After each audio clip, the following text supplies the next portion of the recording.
Bonjour à tous et bonjour à toutes. Ravi de vous retrouver encore une fois, 15 jours après, pour parler IA avec vous. De nouveau à Brest, sous le beau temps, sous la chaleur, mais pas trop, donc c'est plutôt cool. Donc moi, je suis super content de vous voir. Pendant 15 jours, je n'ai pas arrêté de bidouiller tout ce qu'on avait vu ensemble et tout ça. Je me suis vraiment bien amusé. À ce sujet, on va remettre des vouchers en place. On les mettra dans le Twitch dès qu'on commencera un peu à discuter. N'hésitez pas à utiliser, ça vous donne 250 € pour jouer avec toutes les offres Public Cloud et notamment l'IA qu'on vous montre aujourd'hui. Donc, il ne faut vraiment pas hésiter. Et Léa va vous montrer énormément de choses aujourd'hui. Ce serait vraiment dommage de ne pas le tester. Justement, je vous présente Léa qui va partager avec moi cette petite heure. Léa, qui es-tu? Que fais-tu? D'où viens-tu? Eh ben, je suis brestoise et je suis en alternance donc, chez OVH Cloud pour ma dernière année en école d'ingénieur.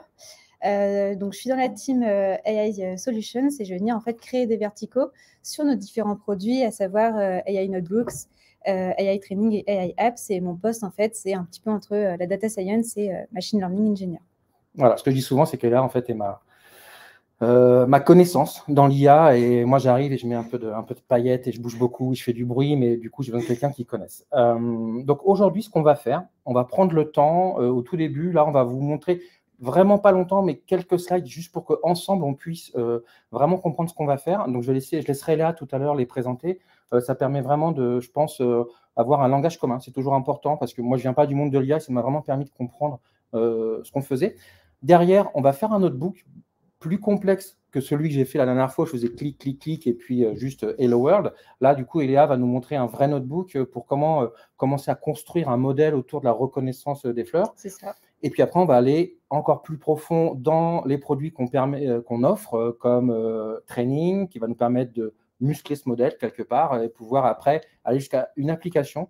Notre démo finale, ce sera une belle application. On va pouvoir uploader notre propre photo pour espérer que notre IA nous réponde des bonnes réponses. On va tout faire de A à Z, de la data brute à l'app finale. Super. Du coup, je pense une petite heure. On va essayer d'être le plus clair possible. Il y a le chat du Twitch, donc moi je pourrais avoir un peu un œil dessus, mais j'ai Pat Le Guen en régie qui va me faire signe s'il y a des questions, donc n'hésitez pas. On y répondra durant le Twitch, à la fin, peut-être après si jamais il y a besoin de un peu plus approfondir certaines choses, mais n'hésitez pas.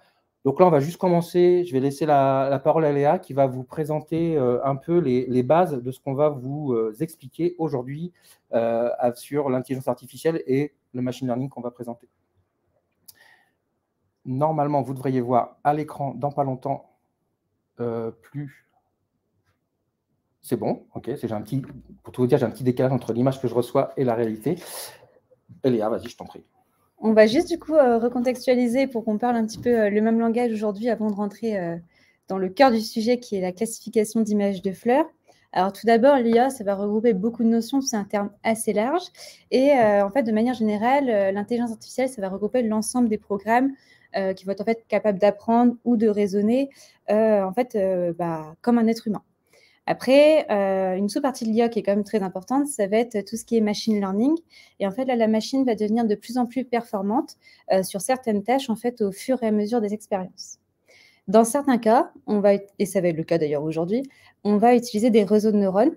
Donc là, les réseaux de neurones artificiels, ça va imiter en fait le fonctionnement des réseaux de neurones humains, tout simplement. Et quand on a beaucoup en fait de couches dans un réseau de neurones, beaucoup de couches cachées, on va être dans de l'apprentissage profond, donc du deep learning. Et donc en fait, le deep learning, ça va permettre une adaptation en fonction des données. Donc en fait, on aura des données d'entrée, on aura probablement au moins un résultat en sortie, et en fait, les données vont être adaptées au fur et à mesure pour avoir le meilleur résultat possible pour notre modèle. Donc, on a vu ce que c'était l'IA. On va juste parler un petit peu de machine learning plus en détail et surtout des différents types d'apprentissage. Tout d'abord, l'apprentissage supervisé. Donc, par exemple, de la classification, c'est ce qu'on va faire aujourd'hui. En fait, quand je vais avoir mes images de fleurs à la base, moi, préalablement, je vais les classifier, c'est-à-dire que les images, par exemple, de tulipes, je vais les mettre ensemble, de roses ensemble, etc. Donc, je vais donner une information, si vous voulez, sur la sortie, sur le résultat. Donc, ça va être supervisé. Un second type d'apprentissage, c'est l'apprentissage non supervisé. Alors là, je ne sais pas si vous connaissez un peu, mais en data science, le dataset très connu, c'est celui de la classification d'iris. Alors, on aura différentes informations en entrée, donc les pétales, les sépales avec leur largeur et leur longueur. Et en fait, ce qu'on va utiliser, c'est juste ces données d'entrée. Et à partir de ça, en fait, il y aura des clusters qui vont se former pour les 3 variétés d'iris différentes, sachant que préalablement, en fait, on n'aura pas donné forcément d'indication sur la sortie ou sur le type de variété. Le dernier type d'apprentissage, c'est l'apprentissage par renforcement. Donc ça, c'est très utilisé notamment dans les jeux vidéo pour du temps réel. Et là, il y aura une adaptation en fait au fur et à mesure du modèle pour avoir toujours la meilleure solution possible, ou en tout cas essayer de la trouver. Alors, on ne va pas tarder à rentrer dans le vif du sujet. Juste un petit récapitulatif sur ce qu'on va faire aujourd'hui. Donc, on va faire de l'apprentissage supervisé avec de la classification. Et pour cela, on va utiliser un réseau de neurones. Avant toute chose, aujourd'hui, c'est de l'image, mais on va parler rapidement des différentes familles en IA. Alors, une très connue, c'est le NLP, pour Natural Language Processing. Donc, c'est le traitement analogique du langage, par exemple les chatbots, la classification de sentiments sur du texte ou encore de la traduction. On a également l'audio, donc ou le son. Alors là, ça peut être, par exemple, étudié pour la surveillance des écosystèmes, dans tout ce qui est musique, pour en fait classifier les différents sons par genre musicaux ou encore pour améliorer les algorithmes de recommandation. Et dernier cas, celui qui nous intéresse, c'est la computer vision, donc la vision par ordinateur. Là, on va avoir 3 principales branches. Alors la première qui va être l'object detection, donc la détection d'objets sur une image ou un flux vidéo. On aura également la classification d'images, donc c'est ce qu'on va faire aujourd'hui avec nos fleurs. Et pour finir, on aura la segmentation d'images. Donc, à la différence en fait de la détection d'objets, au lieu d'avoir une boîte, on va vraiment définir le contour de chaque objet ou de chaque personne. Et en fait, on va même pouvoir distinguer ces personnes entre elles grâce à une segmentation qui est cette fois-ci sémantique. Ok, merci. Donc, on comprend mieux pourquoi c'est là qu'explique tout ça, parce que j'aurais été beaucoup moins performant. On me souffle dans l'oreillette que j'ai peut-être copié-collé un mauvais lien pour un voucheur. Il paraîtrait. Bon, visiblement, ça a été repris avec le bon lien, donc écoutez plutôt les personnes qui savent, elles seront plus compétentes que moi. Du coup, je te propose d'y aller. On va commencer par notre démo. Alors, on va commencer par la partie storage qu'on ne va pas démontrer techniquement, on va juste vous expliquer. C'est tout simple, c'est qu'en fait, on vous l'avait déjà expliqué il y a 15 jours, l'IA, on travaille sur des données. Plus on a de données, plus on est performant. Et du coup, en amont, on a préparé des jeux de données pour éviter de devoir simplement faire des fameuses claquettes dont je parlais il y a 15 jours pendant que ça uploadait les données. Donc, du coup, je vais laisser Léa vous expliquer un petit peu les types de container storage que tu as créés. Ouais. Et on les verra, qu'on va les recroiser dans toutes les démos au fur et à mesure. Mais du coup, je te laisse expliquer juste pour que les gens puissent un peu voir ce que c'est. C'est ça. Donc, on aura besoin de différents conteneurs objets pour différentes raisons. Alors, on a essayé de réfléchir un petit peu. On a rajouté Flower dans chacun d'entre eux. Et ça va nous permettre, en fait, ici, de les trier. Donc, pour aller plus vite, je vais copier-coller les commandes, mais on va les commenter. Donc, ici, on va chercher, en fait, on va lister les différents conteneurs objets qui vont contenir tout simplement le mot Flower. Et on peut, en fait, en compter 5 différents.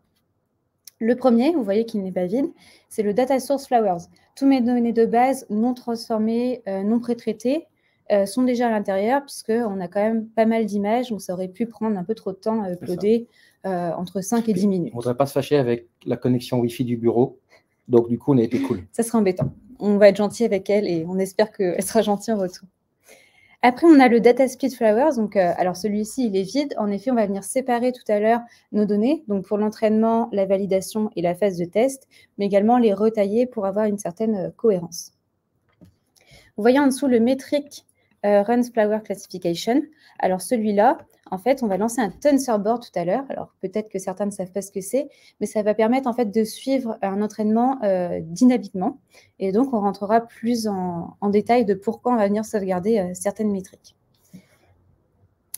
Alors, l'avant-dernier, c'est le Python script Flower Classification.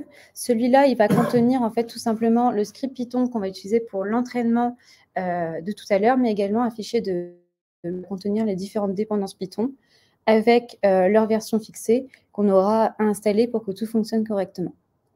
Le dernier, et non des moindres d'ailleurs, ça va être en fait le conteneur objet qui va nous permettre de sauvegarder notre modèle à l'intérieur pour développer une app une fois qu'en fait il aura été entraîné. Parfait.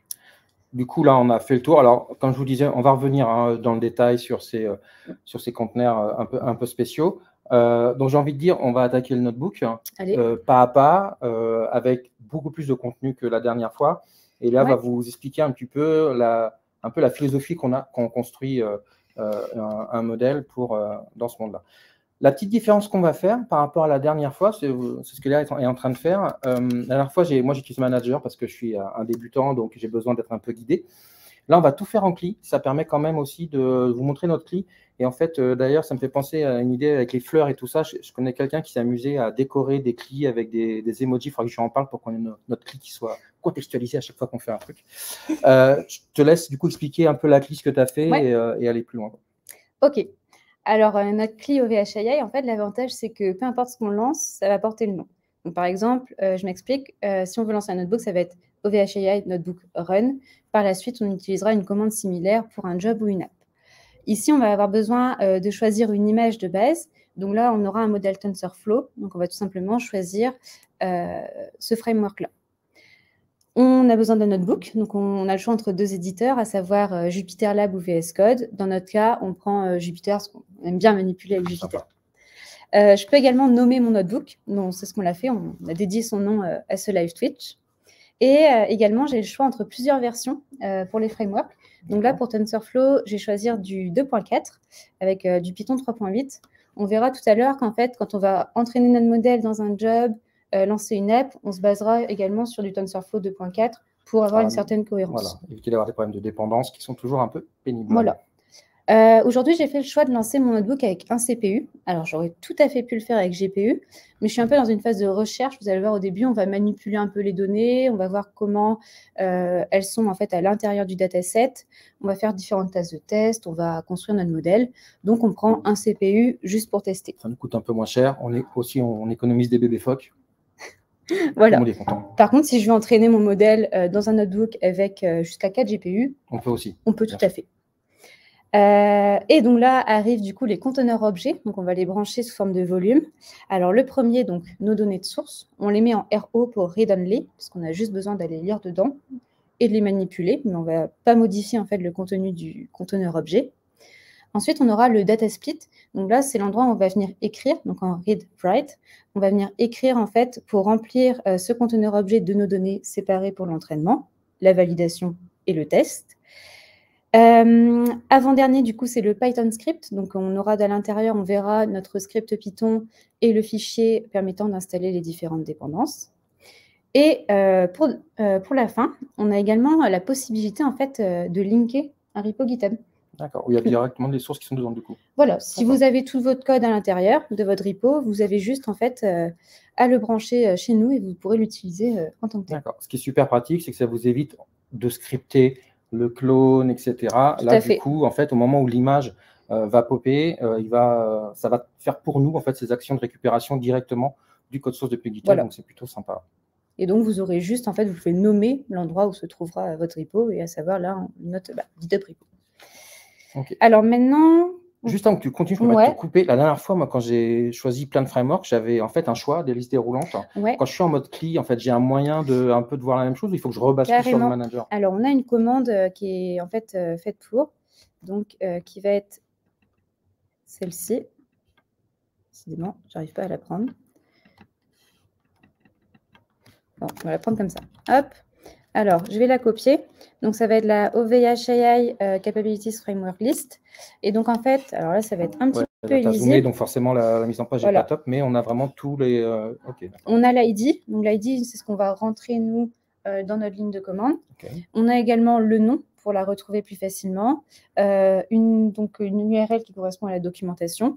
Et après, vous voyez, on a plusieurs versions. Alors, par exemple, pour Conda, on voit qu'on en a beaucoup, tout simplement parce qu'en fonction de la version de Python, etc., vous avez plein de possibilités. On offre vraiment plein de trucs. Ok, d'accord. Super. Voilà. Alors maintenant, je vais juste regarder si mon notebook est lancé. Et pour ça, on a une URL qui est faite pour ça. C'est l'URL d'information. Alors, on voit qu'il s'est démarré relativement rapidement. On retrouve, on retrouve nos différents conteneurs objets et je vais y accéder tout simplement en cliquant sur l'URL. Alors, là, on voit en fait que je suis arrivée sur mon notebook. Donc, je vais avoir différentes choses. Alors, un premier repo qui s'appelle AI Training Examples. C'est tout simplement notre repo qui contient tous nos tutos si jamais vous voulez tester.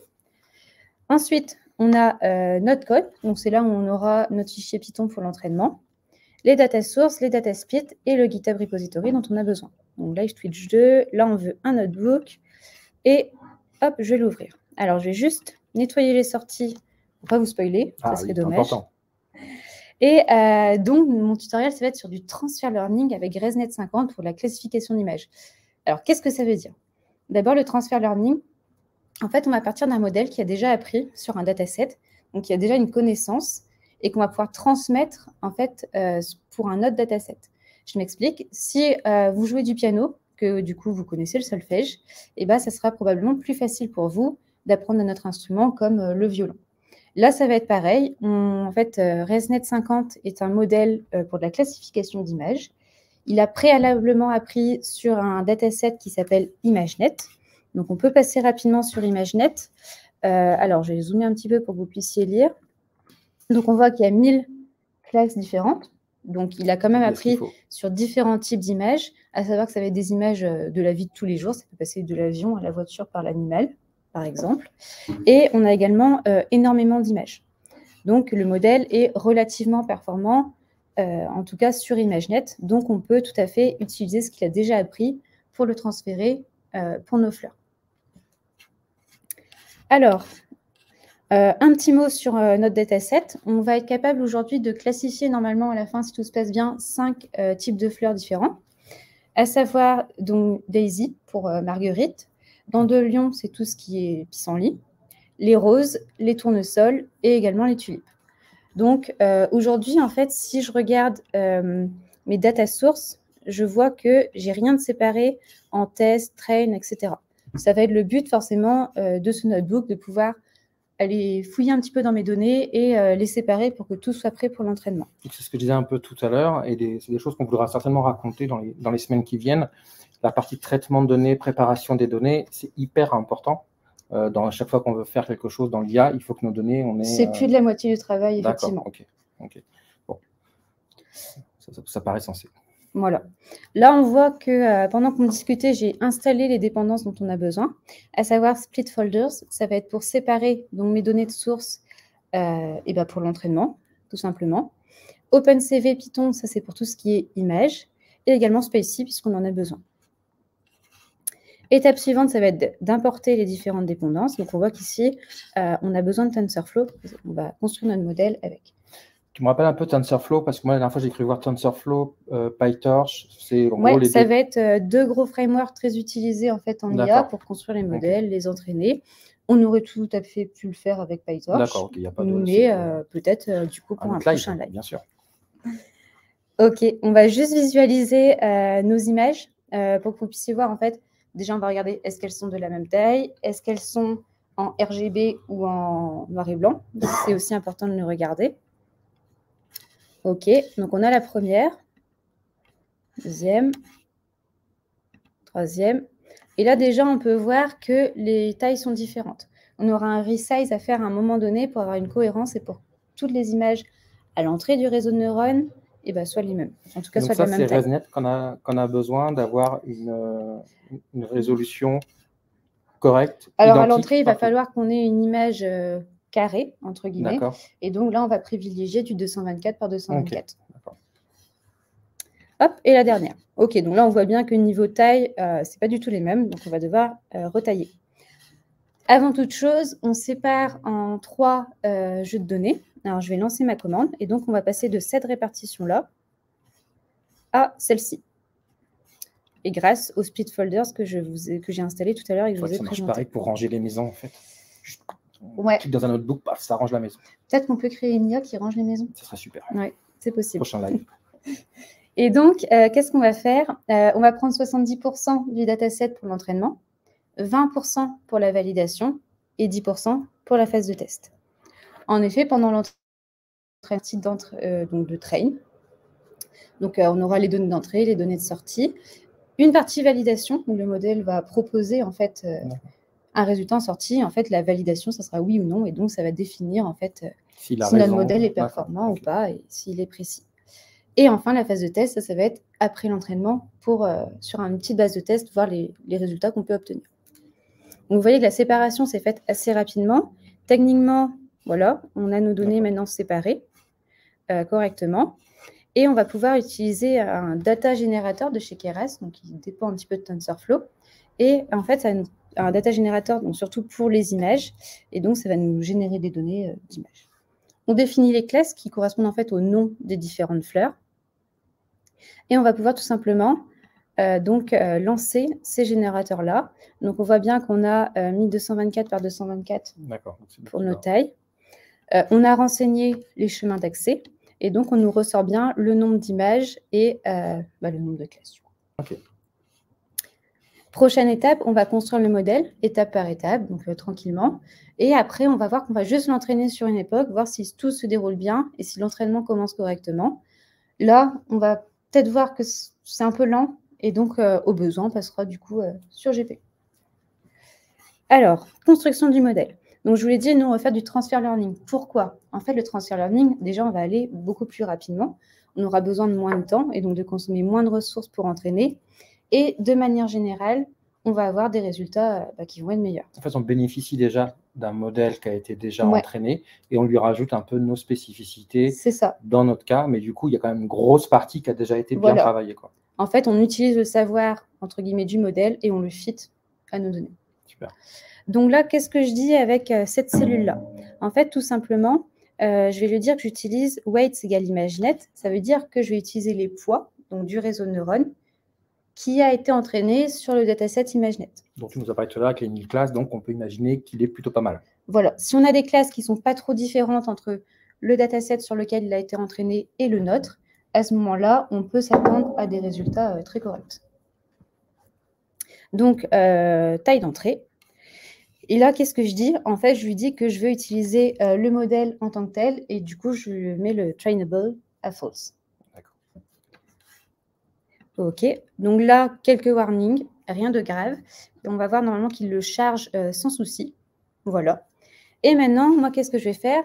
Eh bien, après avoir appelé juste ici mon ResNet 50, je vais définir les dernières couches pour fitter au maximum mon modèle. Alors, qu'est-ce que je vais pouvoir utiliser? Par exemple, une couche dense. Donc ça, c'est en fait assez utilisé dans les réseaux, en général, dans les réseaux de neurones. Je te fais confiance. Dropout pour éviter le surapprentissage. Alors, on va appeler ça le phénomène d'overfighting. Et donc, ça va permettre d'éviter d'avoir des mauvaises performances ou d'avoir une perte qui remonte peut-être un petit peu. Et enfin, on peut voir que sur la dernière couche, qui est celle de prédiction, on va avoir le chiffre de 5. Donc, c'est 5 sorties pour les 5 types de classes différentes. Et on va avoir une fonction d'activation qui s'appelle softmax. Alors, softmax, très rapidement, en fait, ça va être une combinaison de plusieurs sigmoïdes. Et une sigmoïde, ça va renvoyer une valeur entre 0 et 1. Donc, softmax, on va dire qu'en fait, là, pour les 5 sorties, la somme des 5 devrait être égale à 1. Et la plus grande, qui sera en fait la plus grande probabilité, correspondra sans doute à la classe. Du fait que ce soit ce type de fleur. Ou voilà, pas, c'est ça. OK. Hop, donc, je vais finir de construire mon modèle. Et ici, je vais tout simplement lancer l'entraînement.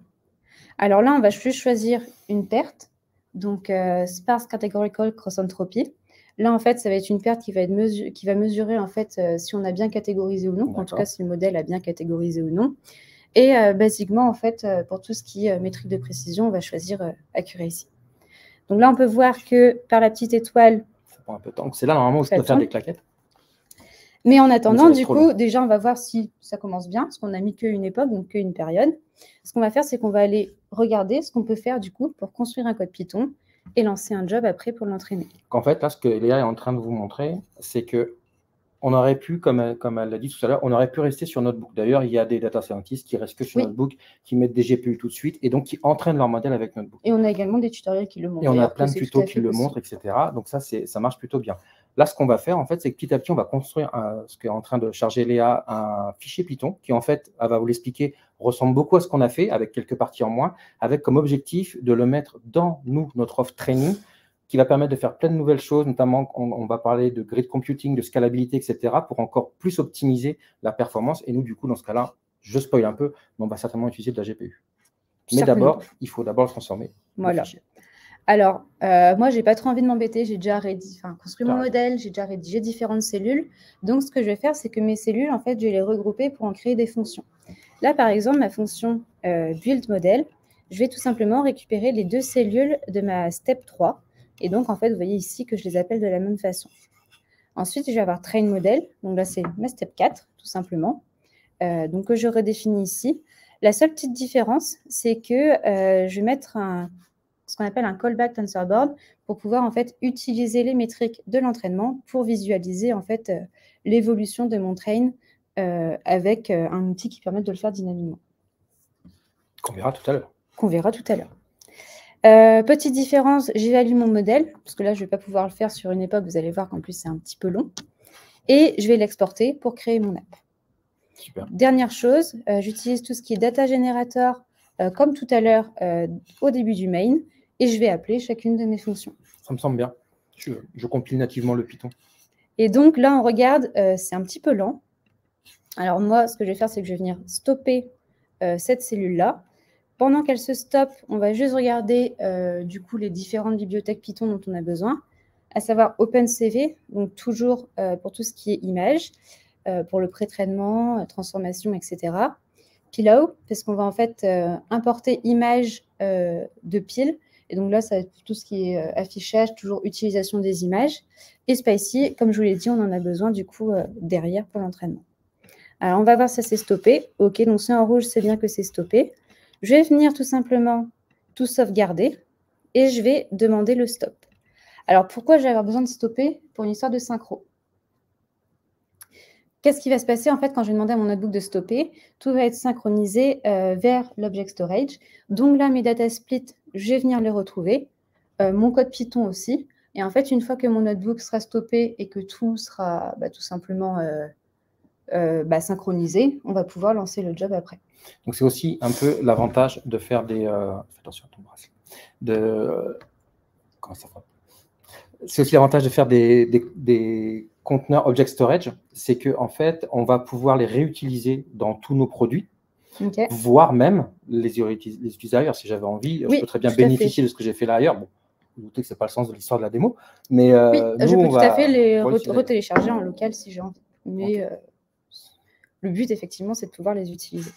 Donc là, on va basculer dans le monde training pour vraiment bénéficier de ton script et pouvoir lancer un entraînement un peu plus lourd sur ce modèle. Donc là, on va attendre que ça se stoppe, mais on va toujours regarder en fait la commande à utiliser tout simplement pour lancer un job. Voilà, j'en profite pendant qu'Eléa va chercher sa commande. La CLI, on va vous remettre dans le chat. On a une belle cheat sheet qui explique un peu toutes les commandes que vous montre Eléa. On ira aussi un peu plus en profondeur de la CLI, peut-être dans le prochain Twitch, pour aller encore un peu plus voir tout ce qu'on peut faire. Mais n'hésitez pas à aller voir un peu cette aide-mémoire qui est super bien pratique. Et sur 2 feuilles A4, en fait, on a toutes les options qu'on peut faire. Donc, ce que vous montrez Léa ici, ne l'apprenez pas par cœur, ça ne sert à rien. Allez plutôt voir la doc. Tout à fait. Alors là, on va lancer un job. Donc, même principe, ça va être OVHI, cette fois-ci, job run, à la place de notebook run. On va utiliser encore, comme vous pouvez voir, une image, du coup, donc cette fois-ci de chez nous, mais toujours avec du TensorFlow 2.4. Et c'est là où c'est un peu magique. Je vais te couper 2 secondes, parce que tu me disais, en fait, là, nous, bien sûr, on fournit des images, et ça, c'est l'idée, c'est d'aider les gens, en fait, qui ne sont peut-être pas super forts pour construire des images et tout ça. Donc, nos images, elles sont super bien faites. Mais moi, j'arrive, j'ai un peu la connaissance, j'ai un peu optimisé aussi avec, je ne sais pas, un petit soft que j'aime bien utiliser, tout ça. Là, j'amène mon image, ça va fonctionner, à partir, bien sûr, du moment où ils puissent la télécharger d'un Docker Hub ou tout ça. Mais... Absolument. Okay. On peut utiliser, en fait, tout ce qui est image personnalisée sans aucun problème avec AI Training. C'est bien fait. Donc, on en a parlé, là, on va tester avec un GPU. On va pouvoir voir, en fait, les différences de performance et en tout cas de vitesse d'entraînement. Et du coup, les différents volumes. Donc, on a bien besoin du script Python. Cette fois-ci, nos data sources, on s'en fiche un peu puisqu'on les a déjà séparées. On va donc utiliser le data split. Le save model, puisque cette fois-ci, à la fin de l'entraînement, on va venir sauvegarder notre modèle à l'intérieur. Et les métriques, du coup, pour observer un TensorBoard. Alors, juste la dernière ligne, ça va être la commande, déjà d'installation de mon fichier de requirements, mais également pour lancer mon code Python. Alors, je vais juste regarder si mon notebook, du coup, s'est bien arrêté. Visiblement, il est en cours. On va toujours pouvoir lancer, normalement, le job. Allez, on est fou. On y va. Alors, là, j'arrive là. Comme je vous l'ai montré, il y a une URL d'info. J'ai aussi une autre possibilité de le faire en faisant tout simplement un OVHAI, job, get. Et je vais aller chercher juste un petit peu plus haut. Alors, du coup, je devrais avoir l'ID de mon job juste ici, que je vais venir, si j'y arrive, copier-coller. Visiblement, j'y arriverai pas. Ouais, il faudra que je rajoute un C parce que j'y arrive pas. OK. Donc là, on voit qu'il est en running, que la synchro, visiblement, c'est bien faite. Donc là, on voit qu'on a effectivement des choses dans le data split. Tout va bien. Également, du coup, j'ai mon script Python. Effectivement, j'ai rien dans mon modèle sauvegardé puisque c'est ce qu'on va venir faire. Et pareil pour les métriques. Ouais. Alors, première solution, je veux regarder en fait comment avance mon job. Est-ce qu'il est en train de s'entraîner? Cette fois-ci, ça va être un OVHAI job logs et non get. Alors, il faut toujours que je rajoute le C. OK. Alors là, on voit que ça s'installe. Là, on voit bien que c'est ce qu'on avait tout à l'heure avec, du coup, le data generator. Et donc, alors, soit je relance ma commande. Par exemple, si j'ai un long entraînement qui dure, je vais lancer le vendredi soir. Pendant mon week-end, je veux juste voir si tout va bien. C'est parfait. Donc, voilà. Là, on est à la première époque. Maintenant, moi, ce que je vais faire, c'est que je vais venir lancer un second job. Alors, on va voir pourquoi. Et pendant que tu copies, je montre juste la première époque. Elle s'est fait en 28 secondes. Tout à l'heure, elle n'avait même pas terminé. Au bout de 5-6 minutes, on était à un quart. Comme quoi, ça sert les GPU au final. Hein. C'est pas trop mal. Et on va lancer donc un deuxième job, ou même une app. Une app. On y reviendra tout à l'heure. Donc, on ne vous explique pas tout de suite ce que c'est qu'une app, mais voilà. Alors, on va pouvoir lancer là un job ou une app. Nous, on a choisi une app pour notre TensorBoard, toujours avec la même image et le TensorFlow 2.4. Cette fois-ci, un CPU, parce qu'on va juste avoir une interface graphique. Voilà. Le port d'accès. Et donc là, cette fois-ci, on va venir chercher nos métriques TensorBoard et lancer la commande donc, qui est juste en dessous.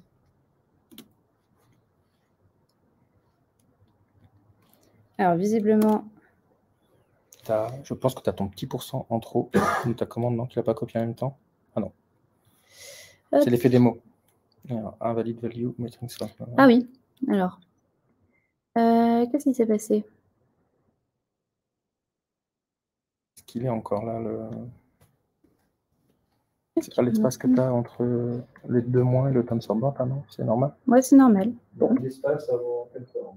Ouais. Oui, c'est normal. Eh bien, on va voir pourquoi. Il nous fallait un petit truc effet démo. C'est ça. Comme ça, on vous montre comment on recherche. J'ai bien le OVHAI app.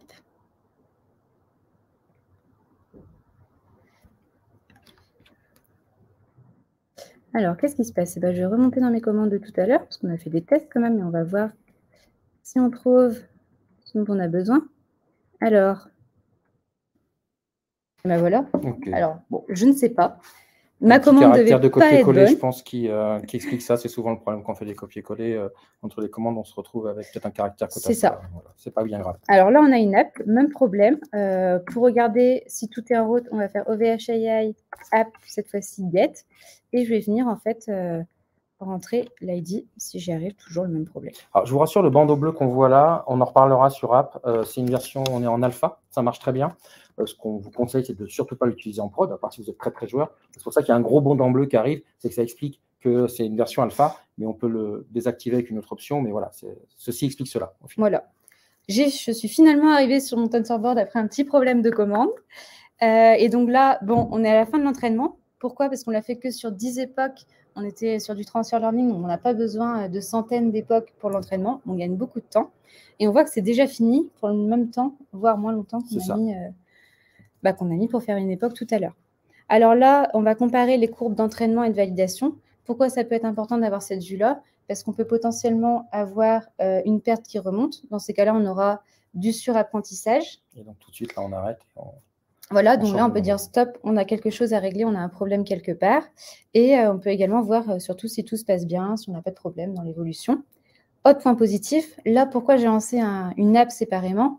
J'aurais pu en fait lancer plusieurs entraînements avec peut-être des modèles différents, des informations différentes, des paramètres différents. tout ça en comparant toujours sur le même tensorboard. D'accord. On aurait une vue différentielle qu'on peut en fait Voilà. voir au fur et à mesure si on a une dégradation ou une amélioration. C'est ça. Et donc là, dans Runs, je pourrais avoir des dizaines, Ok. de trains de validation qui vont apparaître et des courbes en fait qui vont pouvoir être comparées. Super. Encore une fois, j'ai la possibilité, si je veux comparer que la validation, de D'accord. ne pas afficher le train. Alors, tu m'as dit, j'en profite qu'on soit sur TensorBoard. Encore Ouais. une fois, nous, on a choisi d'utiliser des jobs pour l'entraînement, une app pour lancer TensorBoard, et on a un super tuto qui explique depuis un notebook comment on peut faire Ouais. pour avoir aussi un TensorBoard Alors, qui se lance. on vous donne également du coup dans les tutos toutes les commandes pour lancer un TensorBoard depuis un notebook. Vous aurez juste une URL sur laquelle cliquer et en fait, ça va fonctionner exactement pareil. Super, super. Ok, bon je pense que mon entraînement est fini et que donc là, du coup, mes données doivent être sauvegardées. Voilà ce qui s'est passé. Donc Eléa vous a montré le notebook, vraiment dans la peau du data scientist, comment je le construis. Alors comme elle a travaillé avant dessus, on n'a pas eu la phase un peu de prospection, d'essayer des choses. On a fait un job pour bénéficier du grid computing, des GPU, même si on aurait pu aussi en faire côté notebook, mais on voulait vraiment vous montrer la simplicité de faire un job. Et donc maintenant, ce qu'on va faire, je pense que vous êtes comme nous, on a un modèle, on l'a entraîné, on a tout ça, mais c'est un peu compliqué. Enfin, moi, je ne parle pas nativement les modèles, donc on va se faire une petite application. Et pour ça, on va utiliser Apps. Alors Apps, on va juste en toucher deux mots. C'est en alpha depuis un mois et demi à peu près, donc on est super content. C'est un super produit qui va nous permettre, qui nous ouvre en fait la porte à beaucoup de choses. On a une petite doc explicative qui compare les trois produits Training, Notebook et Apps. Enfin, je le mets dans le bon sens, Notebook, Training et Apps, pour que vous voyez un peu simplement qu'est-ce qui est offert et qu'est-ce qu'il faut utiliser. Mais en fait, Apps, il faut le voir comme vraiment un utilitaire qui va nous dans notre cas, ça va nous permettre en fait d'offrir une application toute clé en main, c'est-à-dire avec l'interface graphique, le fait qu'elle va appeler le modèle pour reconnaître qu'on va charger l'interface graphique. On a plein d'utilisations qui vont arriver en tête, notamment de pouvoir exposer un endpoint, par exemple. On va pouvoir créer une app qui va être up, qui va pouvoir scaler aussi, puisque derrière, ce n'est que, entre guillemets, des pods dans un Kubernetes, et qui va pouvoir interroger, par exemple, par un backend applicatif qui n'a pas assez de compute pour faire toutes les phases d'IA. Il va aller requêter, il va avoir son retour. C'est une des utilisations. On en a plein d'autres en tête. Comme des modèles sur étagère où vous arrivez, vous bénéficiez de l'intelligence d'une société qui aurait déjà créé son app et vous n'avez plus qu'à vous plugger dessus. Enfin bref, on a plein d'idées. Là, on vous montre une utilisation parmi tant d'autres. Et après, c'est à vous aussi un peu d'inventer tout ça. N'hésitez pas, on ne l'a pas encore dit, on aurait dû, mais on a un super Discord où nos équipes de dev, nos product managers, nos PO, tout le monde est hyper actif. Vous avez la vraie équipe qui vous répond et qui essaye de faire avancer les produits avec vous, pour vous. Donc, du coup, c'est vraiment nickel. Donc, n'hésitez pas à vous y connecter et à donner vos feedbacks et vos idées. On a aussi tout un GitHub qui permet de le faire. Bon, alors, l'effet démo. Non, it is not possible. Il ne connaît pas mon image, visiblement. Donc, c'est un problème. C'est un problème. C'est un problème. Ah. Alors est-ce qu'on pourrait la basculer sur Job? Sinon, ça ferait pareil ou pas? On va essayer. On va relancer un test, décidément. On va essayer un hack. Okay. Alors, c'est toujours une commande app, mais là, ça fonctionne. Donc, visiblement, j'ai dû avoir un problème quelque part dans mes copier-coller. Je pense à un espace central qui est venu se loger. C'est les démos, mais t'inquiète pas, c'est le jeu de la démo. On va la laisser se lancer. On va rentrer un petit peu dans le code, si tu veux. Avec plaisir. Hop, alors, on va d'abord regarder le fichier Python. Pourquoi? Parce qu'en fait, on va utiliser Streamlit. D'accord, qui est hyper connu dans le monde de la data science. Ouais, en fait, ça va être donc ça va dépendre de Python. Et en fait, ça va être un module qui est super sympa pour créer des apps au niveau de l'IA et du machine learning, puisqu'on va pouvoir intégrer des modèles très simplement, les appeler, les utiliser. Donc, qu'est-ce que je vais faire? Je vais d'abord importer forcément ce dont j'ai besoin, créer une fonction qui s'appelle du coup model loading. Donc, ça va permettre de charger le modèle. On voit que j'ai mis en cache. Comme ça, une fois que je lance mon app, je vais en fait tout simplement appeler mon modèle une bonne fois pour toutes. Et en fait, je n'aurai pas besoin de l'appeler à chaque fois que j'ajoute une nouvelle image. Il ne change pas, il peut être un peu long à charger. Donc, il se charge une fois et on n'entend plus parler. Ensuite, il y aura la fonction model prediction. Donc là, en fait, on va, entre guillemets, l'image en entrée. On va retravailler un petit peu cette image pour qu'elle soit compréhensible par notre modèle. Et en fait, on va avoir des prédictions. Alors, vous voyez que je vais pouvoir avoir predictions, class ID, result, tout simplement parce que, comme je vous l'ai dit, on va avoir 5 sorties du réseau de neurones, donc 5 valeurs différentes entre 0 et 1. Moi, je vais vouloir choisir la valeur maximale, parce qu'en fait, si j'en avais des centaines, ce serait un petit peu compliqué d'aller la trouver. Et je veux aussi l'argument de la valeur maximale pour pouvoir retrouver en fait dans ma liste après du coup qui s'appelle class names. Mon main, donc où je vais charger mon modèle, venir uploader en seulement une seule ligne une image avec Streamlit. C'est l'avantage, c'est vraiment un gain de temps. Et en fait, si mon image existe, je vais déjà l'afficher pour pouvoir la voir. Et je vais tout simplement pouvoir appuyer sur un bouton, encore une fois en une ligne, et avoir le résultat de la prédiction. En espérant qu'elle soit bonne. Donc là, on voit vraiment que pour potentiellement une population, on va dire, de non-développeurs, ce n'est pas péjoratif dans ma bouche, mais plutôt d'experts de la data et de la data science et de l'IA, on peut quand même se construire une application, on va le voir, qui a une jolie tête et qui nous permet de tester notre modèle, voire même plus, de proposer, d'interagir à d'autres avec le modèle. Absolument. Donc, encore une fois, on va installer du coup les différentes dépendances. Donc, Streamlit, on en a besoin. OpenCV, toujours pour tout ce qui est image. Et dernière étape, ça va être construction de l'image Docker. Donc là, on prend la même image Docker de base que tout à l'heure. On évite les problèmes de version. En plus des effets démo, je trouve que ça ferait beaucoup. Oui. Faut savoir que dans tout ce qui est donc apps, jobs et notebooks, en fait, le répertoire de base, ça va être le workspace. On va se trouver dans le workspace automatiquement. Donc, on va venir tout ajouter dans notre workspace. On va également installer du coup notre fichier avec les différentes bibliothèques Python et renseigner la commande à lancer. Donc, pour lancer en fait une app Streamlit, ça va être Streamlit run suivi du nom du fichier Python. D'accord. Et donc, notre environnement, ça va rester le workspace. Donc, je vais aller vérifier si, du coup, mon app s'est lancée. Alors, j'aimerais bien sans erreur. Hop, alors. Ouais, ça, c'est le clavier MacBook qui est... Je vais toujours pas réussir à la choper, je pense. Ah et... Alors, du coup, ça va être un OVHAI app get suivi de l'ID. Nickel. A priori, il est en running. On va aller tout simplement tester l'app, du coup. Alors, donc là, on voit, c'est ce que je vous ai dit, on a le nom de ma fonction, modèle loading. Donc, en fait, on est en train de charger le modèle, tout simplement. Il va se charger une fois et maintenant, il est, entre guillemets, à notre disposition. Super. On va faire un test sur une ou deux images. Alors, je vais venir en chercher une. Donc, par exemple, l'image de Rose. On est d'accord que les noms, ils ne sont pas du tout analysés, tout ça. Hein. C'est vraiment non. Alors, j'aurais pu mettre ABCD ou j'aurais pu mettre une suite de caractères complètement aléatoires. Non, c'est parce qu'il doit y avoir 2-3 petits mains qui vont se dire ils appellent ça fichier Rose. Okay. Et donc, j'appuie sur Classify. Donc, on espère quand même avoir un résultat très correct. OK. Donc, Rose. Alors là, on voit qu'on l'a lancé avec un CPU. Oui. C'est assez rapide. Tout va dépendre, encore une fois, du nombre d'appels, du coup.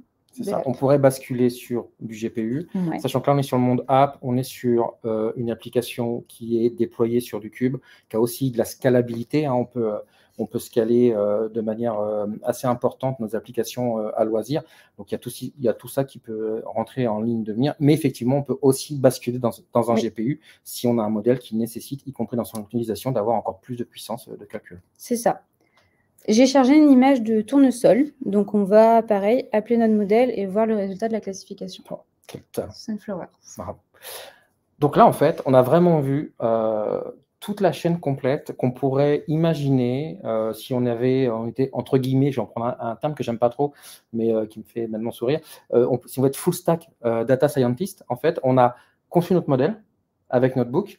On l'a un peu testé, on s'est rendu compte que ça marchait, mais qu'on voulait un peu de puissance et qu'on voulait basculer plutôt dans du grid computing, dans de la GPU, et parce qu'on avait envie de le piloter de manière un peu plus CLI et un peu plus, on va dire, programmatique. Donc, on a créé un fichier où on a mis ce qui nous permettait d'entraîner notre modèle. Tout à fait. On a sous-traité ça à training avec une image OVH parce qu'elles sont bien faites. Mais là, faites-vous plaisir, prenez la base image OVH et enrichissez-la si vous avez envie. Là encore, il n'y a pas de souci. Elles ne sont pas encore, je crois, open source, mais elles vont le devenir. Donc, il y aura aussi un moyen d'échanger entre nous et de toujours pareil, le Discord. N'hésitez pas si vous voyez des améliorations, des optimisations. L'équipe qui est en charge de ça, je pense, en sera ravie. Et puis derrière, une fois qu'on a fait tout ça, on s'est dit on va le proposer à l'extérieur en créant une app avec Streamlit. Voilà. Et on a fait un peu de TensorBoard, qui est plutôt une app technique, je vais l'appeler comme ça. Et vous voyez, et ça fonctionne très bien. L'avantage du training aussi, c'est qu'en fait, si vous lancez votre entraînement, vous n'avez pas besoin d'aller stopper votre job et d'aller vérifier quand l'entraînement est fini. Une fois qu'il a fini son entraînement et d'exécuter en fait le script Python, il va lui automatiquement s'arrêter, basculer en statut down, comme son nom l'indique, c'est fait. C'est fait. Et en fait, vous n'aurez pas besoin d'aller vérifier à chaque fois ce qui est en route. Donc, on ne consomme pas de GPU pour rien qui est ouvert, on consomme vraiment au besoin. Donc ça, voilà. C'est vraiment bien. Y aurait-il des questions? Visiblement, il y a des questions. Alors, là, on part de 5 objets à identifier. Est-ce que cela est plus complexe si je dois, par exemple, faire une reconnaissance faciale? Alors oui, du coup, ça va être... Ah, pardon, ce n'est pas la bonne question. Ah, pardon. Oui, donc ça va être sans doute plus complexe. Alors après, tout dépend de la reconnaissance faciale, tout dépend du modèle, tout dépend de ce qui est utilisé pour analyser un visage aussi. Il existe différents types de modèles. Donc là, on a utilisé ResNet avec ImageNet, non pas ImageNet. ResNet 50. ResNet 50. Entraîné sur ImageNet. Entraîné sur ImageNet. Donc là c'est vraiment de la classification. La classification. Après, pour la reconnaissance faciale, il y a différentes techniques. Donc ça pourrait être de la détection d'objets, même si ce n'est pas forcément adapté. Et après, il y a également tout ce qui est points pour détecter le visage. Et là encore, ça va dépendre aussi des données qu'on va faire ingérer pour l'apprentissage. Il va falloir qu'on ait, je présume, beaucoup de données pour le faire. Mais il doit exister des modèles certainement qui nous facilitent un peu la vie, un peu comme on a fait là. Et des techniques de labellisation aussi. Et ça peut du coup très régulièrement pour la reconnaissance faciale, c'est du flux vidéo. Donc voilà, il faut que tout ça soit adapté et que le modèle puisse également s'adapter pour du temps réel. Et donc être potentiellement plus léger. Il y a toujours des compromis à faire. D'accord, et c'est toujours ça.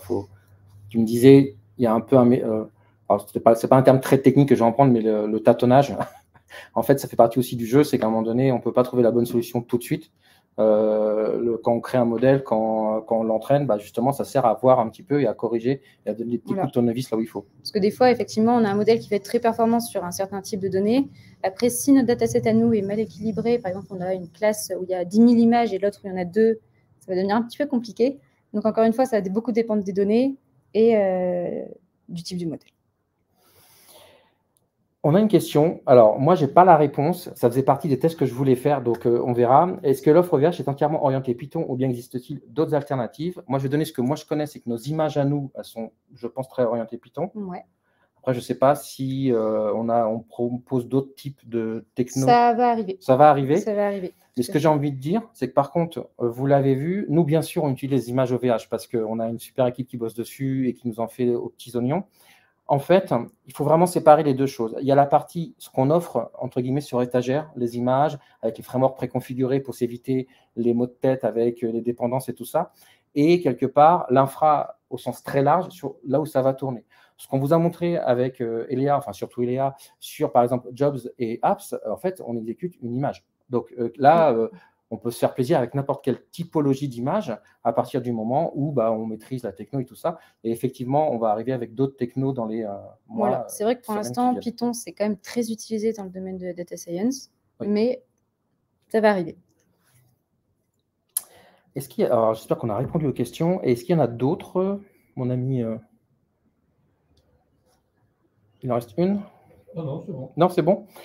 En attendant de voir s'il y a d'autres questions, je voulais remercier chaleureusement déjà Eléa qui a fait toute la démo. Moi, encore une fois, je suis juste là pour faire l'intervieweur comme je peux.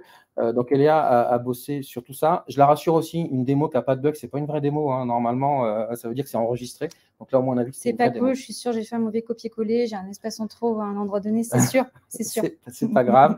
Je te laisse présenter ce que tu affiches là. On en a rapidement parlé la dernière fois. C'est un repo. Il y a plein de tutos et d'exemples que tu as déjà fait. Donc, je te laisse en parler. Alors, si vous voulez tester du coup nos produits, donc les 3 qu'on vous a présentés, chez OVH, on a carrément un repo entier d'exemples. Alors, à ce jour, on a Notebooks, donc qui va contenir en fait les différents types de notebooks. Donc, il y a même un Getting Started avec plusieurs types du coup d'informations et de notebooks dedans. Donc là, par exemple, si vous voulez tester celui-là, vous pouvez, sachant qu'à chaque lancement de notebook, vous avez automatiquement le repo qui est disponible. Vous avez juste à lancer le notebook en question si vous avez choisi l'image. On a dit, on l'a répété, du coup, Apps, c'est en alpha. Oui. Donc, on n'a pas encore de petit onglet dédié à Apps, mais dans le job, vous retrouvez Streamlit et Flask, donc qui permettent de créer des apps, en tout cas, et qui sont tout à fait, en fait, intégrables avec AI Apps et qu'on peut lancer avec ce type de produit. Pareil, le lien vers le repo, on vous le mettra dans le chat. Et c'est en live sous vos yeux.